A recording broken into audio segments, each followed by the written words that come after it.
Welcome to AGIS, Anguilla Government Information Service, delivering the latest and most accurate updates from the Government of Anguilla. I'm Selena Hodge, and here are the highlights and developments for the past week. Minister of Education, Shelia Rajas-Webster, and local CXC Registrar, Daveen Gums-Hodge, are among regional leaders attending the Caribbean Examinations Council's inaugural Regional Education Conference and Ministerial Forum in Jamaica from March 16th to 19th. Minister Rajas-Webster was a featured panelist in a session titled CXC Responsible Generative AI Policy Framework for Secondary Education, Roadmap and Implementation Arrangements with Partners. The panel explored the opportunities and challenges associated with generative artificial intelligence in education, emphasizing the importance of responsible use, policy alignment, and regional collaboration. During her contribution, Minister Rajas-Webster highlighted Anguilla's commitment to innovation in education and the need for balanced, forward-thinking approaches to digital integration. As we navigate this rapidly evolving digital landscape, we must ensure that our policies are not only responsive, but also inclusive and future-focused. Technology, including generative AI, must be harnessed as a tool to enhance learning, strengthen literacy and numeracy, and empower every student to thrive in a global society, she stated. Technocrats from Anguilla participated in a high-level fuel pricing workshop in St. Kitts and Nevis.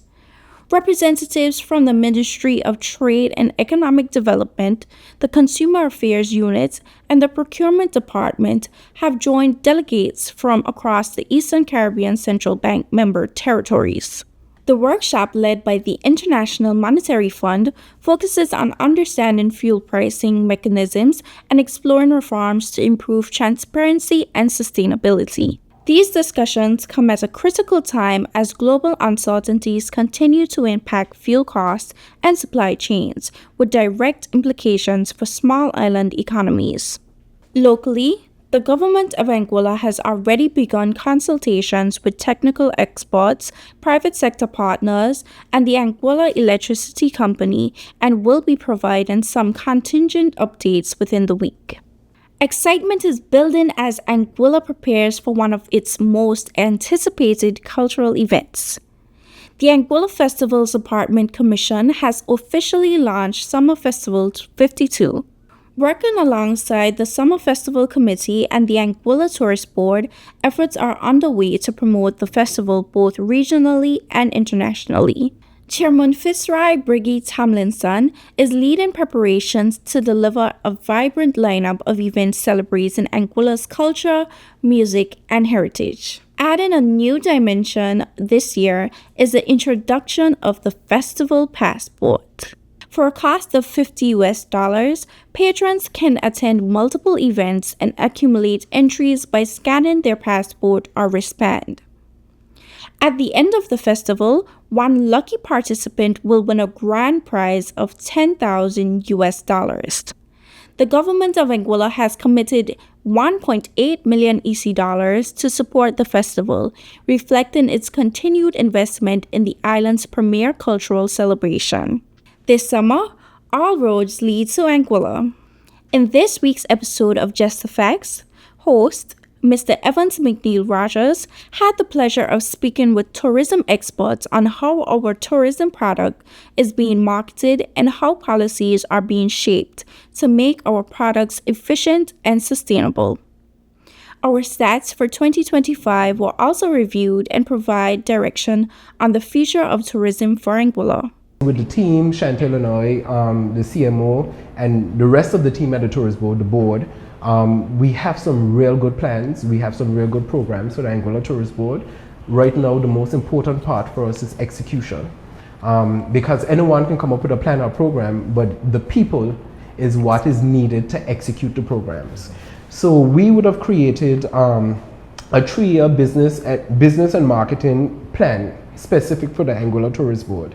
And this is a plan that we are hoping that it can be a continuous plan where you be able to do revisions, you'll be able to pivot, you'll be able to reassess the programs and be able to grow the strategic positioning of the destination. So what we've been looking at was market diversification, how we'll be able to look at areas of revenue generation and building a stronger brand positioning. I think over the years, we've been looking at Anguilla as a destination that is all luxury. And some people position it as luxury exclusive. One of the things I've been saying to the team recently is Anguilla as a destination is luxury inclusive. People travel for experiences. Accommodation is one part of the totality of the experience. So you have some people who would spend less on accommodation and more on experiences, and some people who would spend more on accommodation and less on experiences. So we have to understand the type of traveler. So when you say more on accommodation and less on experiences, or more on experiences and less on accommodations, you speak. Could I give an example in terms of, you pay less in accommodation and you eat at more restaurants and try all those sort of things. So in essence, they're still spending. Yes. Okay, good. And that's why we say luxury inclusive and not exclusive. Okay. Because someone can stay at an Airbnb, they can stay at a mid-market property at Charmin Escape and still enjoy the luxuries of going to the spa at Belmont or the Four Seasons or anywhere else within the destination. So a lot of people look at the Anguilla Tourist Board and say, well, the accommodations are doing their own thing. The accommodations will do their own thing. They're in the business of promoting accommodations. But the Anguilla Tourist Board mantra is to make sure that the totality of the product, the totality of the destination is promoted in its entirety. Right. Global travel trends, the external factors, economic and geopolitical, they're on the front line, I should say, as we move. What trends are you seeing, and how is Anguilla adapting, to some of these trends? So at the Anguilla Tourist Board, we have a strong emphasis on the data-driven to determine our decision-making for the initiatives that we embark on. And it also allows us the opportunity to capitalize on initiatives that would bring meaningful value to the destination, as opposed to just having attachments with marketing initiatives that doesn't have a yield on return on investment. So with the data-driven opportunities that we embark on, it helps us to sustain a presence that is unique to the model and the brand of Anguilla, and it allows us to allocate the resources in a meaningful way and enable us to capitalize on our value for spend. So we have done a thorough assessment of where we are and where we would need to go. And even with the geopolitical changes, for example, with Canada, we would have embarked on ensuring that we allocate more resources to the Canadian market to have more of a impactful presence with our trade initiatives. And with that, we have also strategically positioned our marketing efforts in South America, because we're seeing a growing trend. We do have marketing representatives in South America, specifically Brazil, Argentina, and Colombia, and we're seeing an increase in arrivals from those specific markets. So in return, what we decided on, in collaboration with our in-market agencies, is to ensure that we concentrate our efforts within those key areas to kind of build more on Anguilla's visibility and our awareness. Additionally, January's 2026 visitor arrivals to Anguilla's shores numbered 29,325 arrivals, an increase of 24.5% over its corresponding January 25 figure. This overall increase in visitor arrivals was due to both categories of visitors, stayover and day trippers, recording increases when compared to their respective totals in 2025. Innovate Anguilla hosted a certificate award ceremony recognizing 32 clients who completed programs such as AI for Business Marketing, AI for Business Growth, Leadership Blueprint Phase 2, and the Small Business Assistance Facility Program. The event, themed Transforming Business Through Ongoing Learning, featured keynote speaker Colonisa Webb, alongside contributions from Olaide, Denroy, Teacher Elliott, and a Volta program student, with special commendation to youth entrepreneur Deshnik Khanna. In a separate ceremony, students from Farms 4 and 5 at the Albina Lake Hodge Comprehensive School WISE program were recognized for completing the Enterprise Development Training Program, also facilitated by the Anguilla Youth Business Foundation. Over 8 weeks, students gained practical business skills and presented innovative projects, marking an important step in their journey as emerging young entrepreneurs. The Anguilla Youth Business Foundation continues to support local enterprises as they continue to build and expand their entrepreneurial and business skill set. Congratulations to all. And now for an infrastructural update. For the first pouring for the second half of the road. So good morning. Have a look at what's going on this morning. Look at that.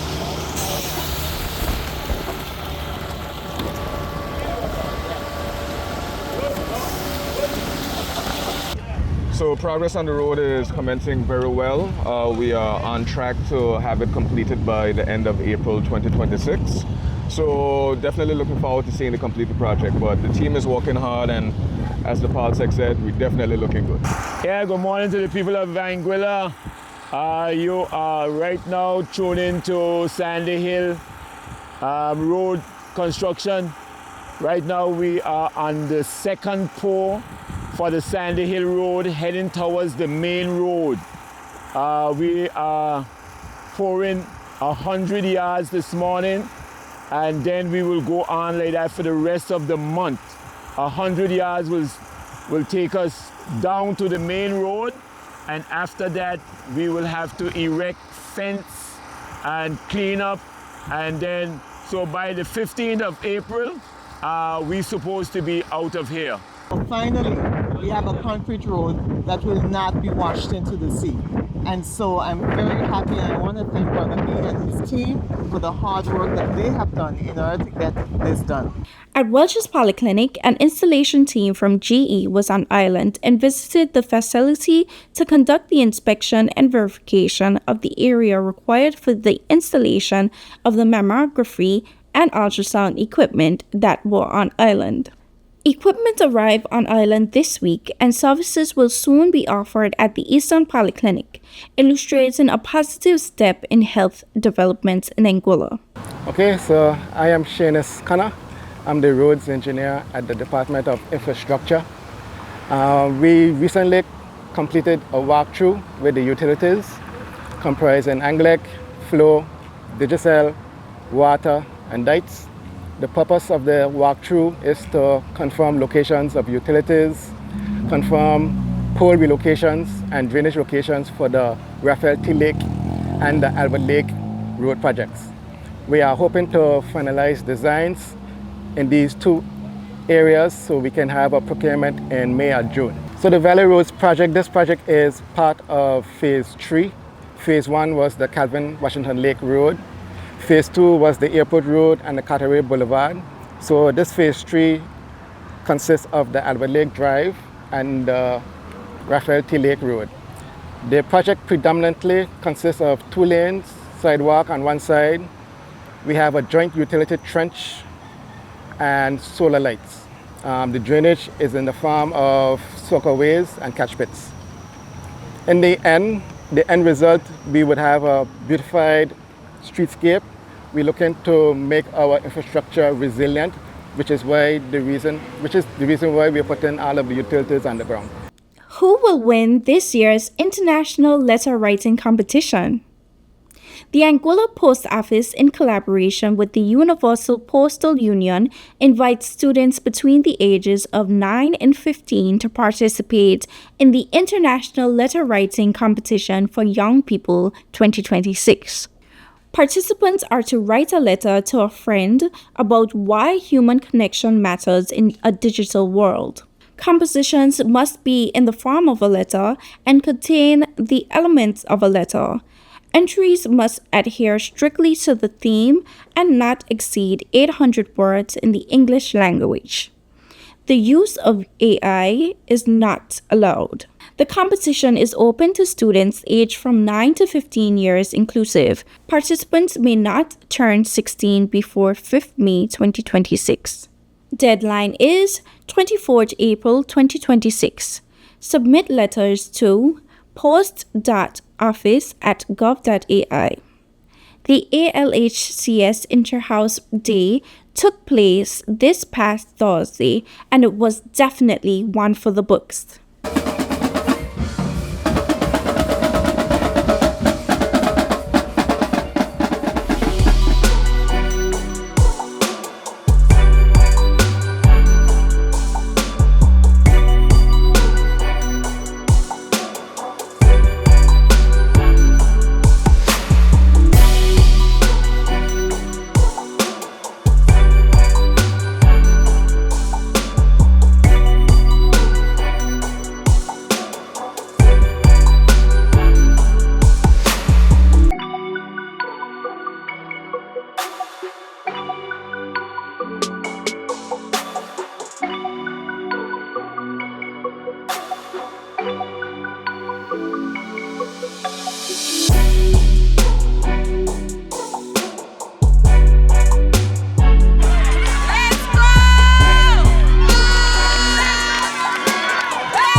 Congratulations to the Pink Panthers and all its athletes, teachers, and supporters for capturing this year's title. And now, for people behind the surface. This segment shines a spotlight on the dedicated individuals who serve within the government of Anguilla, recognizing their commitment, professionalism, and the vital roles they play in delivering services to our communities every day. My name is Trevor Queeley. I'm the Director Acting of the Department of Disaster Management. I have been in this position since September 2025. Before that, my substantive position is the Deputy Director of the Department of Disaster Management since 2023. As the Director of the Department, some of my core responsibilities include ensuring that we have a legal framework to ensure disaster risk management is adhered to throughout Anguilla and surrounding territories. We are also responsible for hazard mitigation activities and ensure that we have enough resources for the different departments and supporting agencies to carry out their response action. Planning, disaster planning, emergency response planning, preparation planning, all that's within the mandate of the director and the department, of course, and ensuring that we have a communication system that is able to send alerts out to the public when needed. Since I was a teenager, I have interest in helping persons. So I started disaster risk management work as a humanitarian through the Red Cross, as you said. And the work of the Red Cross has always motivated me to continue to do more, build more, and develop my skills to be able to help more people in the community. When I moved to Anguilla, that passion continued. I was still helping people in industry, but through health. Then I eventually moved on full-time to the Red Cross, Anguilla Red Cross here, and continued to do my work in the community through disaster risk reduction programming. That passion led to me continuing to develop my skills and qualifications in disaster risk management as a whole, looking at the entire cycle, preparedness, response, mitigation, and recovery. Then I took a break from disaster risk management work, went into teaching, was enjoying it. I was good at it, excelling at it as well. And then the opportunity came about the department, and I decided to take a shot and see how I can contribute to the Anguilla's disaster risk management program from the government side. The current risk that we have on our risk register is hurricanes, of course. It's the most prevalent, the most consistent, and more predictable, and cause catastrophic damage to Anguilla. However, my team and with our leadership at the governor's office, we are focusing on other hazards that tend to fall under the radar, such as maritime incidents, earthquakes. We currently and actively working on beefing up our tsunami aspect as well. So we are doing a lot of focus on the maritime incidents, major incidents and doing other exercising drills, reviewing those plans currently. But if you ask us, our risk register identify hurricanes as our top priority. As the lead agency for disaster risk management in Anguilla, we definitely have to work with other agencies in Anguilla and regionally as well. However, locally, we tend to ensure that we have a plan that involves all key stakeholders, their resources, they are the subject matter experts when it comes to health, for example, when it comes to health protection, environmental issues. So we have to plan and coordinate with them in mind and with them side by side. So we tend to have regular meetings, and we have it through a committee called National Disaster Management Committee, which have several working groups to do the fine-tuning and detailed planning of any response effort that may be required as to any adverse effects of a hazard. So we do meet regularly with them and different stakeholders, and they contribute significantly to the planning and preparedness of our response mechanisms. As a member of CARICOM, and through that we are benefiting from the CEDIMA relationship. Also, we have other partners in the region, OECS, GSD, which is a non-profit organization, and of course the IFIRC, the Red Cross, who provide support to local agencies and the government of Angola. That support comes in the form of resources, training, and personnel on the ground during our response. And we tend to have MOUs in place with them, so we know exactly what is required from each one of these agencies if we have to activate our response mechanism. Sometimes we do have to provide support to our partner brothers and sisters in the region, and we do that through the CEDIMA mechanism. So we would meet with the CEDIMA agency online every day once a partner such state is impacted, and then we coordinate in terms of what the needs are for the country. So that's the primary focus. Once that need list is released, then each partner state would identify that, okay, we can give water, we can give money, we can give whatever resources that they may needed. And Angola last year also contributed to that mechanism. We raised funds through the government. We sent, I don't remember the amount, we sent funds to Jamaica, and we also organized some relief items to be shipped to Jamaica in support of the response mechanism. Yes, during Hurricane Irma, I was part of the response mechanism. I'm going to tell you the story. I was the first person to arrive at the NEOC after the impact of Hurricane Irma. And I was not working for the government at the time. I was unemployed, but as I said earlier, I am a humanitarian, and I know that the help I can offer, the skill set that I had, it was needed after what I've seen on my way to that NEOC. I was the disaster coordinator for the Red Cross at the time, and 2 different individuals came knocking on my door and at my gate saying they need help. Their house was damaged and the Red Cross building is totally gone. So I picked up my bag, my go kit that I had packed already, put on my shoes, put on my uniform, and I went to the Red Cross office, saw what was happening, and I radioed to the NEOC, let them know that was happening and I'm coming in. And they said, yes, come in. And I headed to the NEOC that day, and from since that day until maybe 2 months after, that was my workplace, even though I was unemployed. So I was instrumental in ensuring that relief mechanism was started, and organized volunteers to make sure that the persons who needed help can get help. And the stores that were destroyed, we had to relocate some of the items to the NEOC building.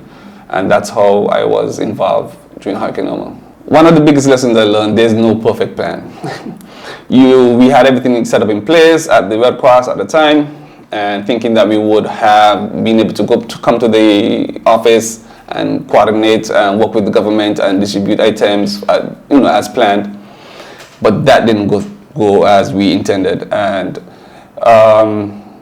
that has taught me, yes, we can plan as much as we can plan, and skill sets, knowledge, and capacity building is the key for us. Because I had the knowledge, when Plan A fell through, I knew what else we can do, what we needed to do to ensure that people of Angola met their needs. As a director, I envisioned the department to be more proactive, and not just proactive for the sense of being proactive.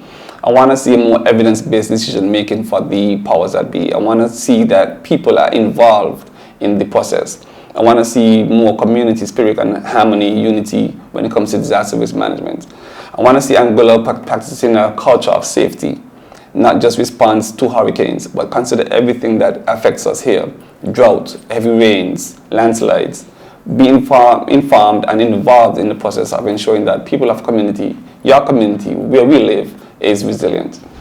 And the department, just as the government of Anguilla, we are going through a transformative process. We are now looking at what the needs are, and we looking at use of technology, implementing technology in what we're doing here in the department to ensure that we meet the needs of the people in the community.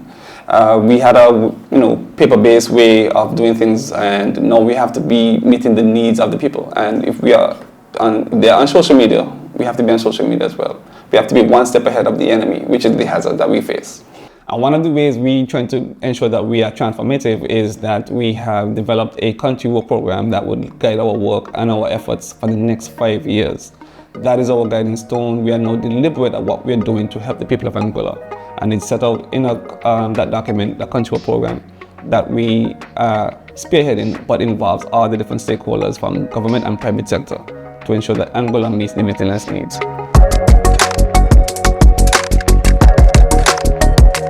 This is AGIS, Anguilla Government Information Service, delivering the latest and most accurate updates from the government of Anguilla. Join us next time for more facts that inform, connect, and inspire.